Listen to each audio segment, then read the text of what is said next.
And basically, it's about a little dinosaur. He's born, looks like premature, but undersized. He's very much undersized, and he's scared of everything. And his insecurities are compounded and confirmed by his parents and by his siblings. So he's very, very insecure, very, very fearful.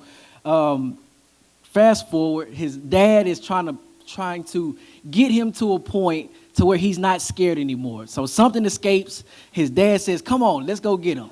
Right? So his dad's life is lost in the midst of trying to go get that thing that he was trying to teach his son. So the son has a sense of anger in his heart. That thing shows back up. His dad dies. The thing shows back up, and he's chasing this thing again. His dad was chasing it. He lost his life. He falls into the water, drifts up downstream, and loses his way away from home. In the midst of trying to get back home, there's a storm that takes place, and the area, the land is desolate. So there's nothing. These big birds, these pterodactyls come, and they say, "The storm provides." That's what resonated with me. The storm provides. And I was like, God, why did that part right there just stand out to me? Well, in the moment, that storm did provide for that big bird. They had this furry animal. The furry animal, the pterodactyl, ends up eating that furry animal right there. I was like, this is a kid movie. But the storm provided for them. And so then I began to think about how the storm provides for us.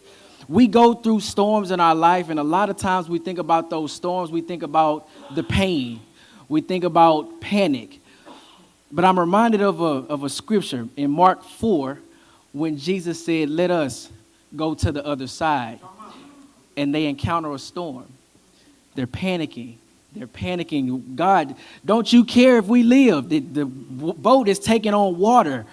And you think that they would have faith because Jesus had just preached about the faith of a mustard seed, the size of a mustard seed. But the moment the storm hits, they begin to panic and they lose sight of what they just had heard. The storm provides. I don't know what the storm provided for those disciples, but perhaps maybe the storm provided a sense of reverence for Jesus Christ. Who is this man that even the wind and the waves obey him?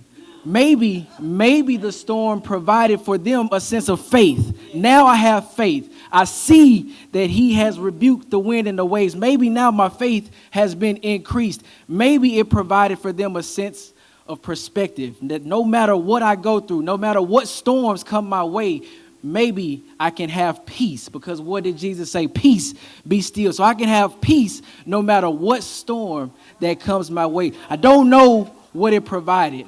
But in the event that you guys are coming out of a storm, or maybe you're in a storm, maybe you're about to go into a storm, I just want to provide encouragement that the storm provides.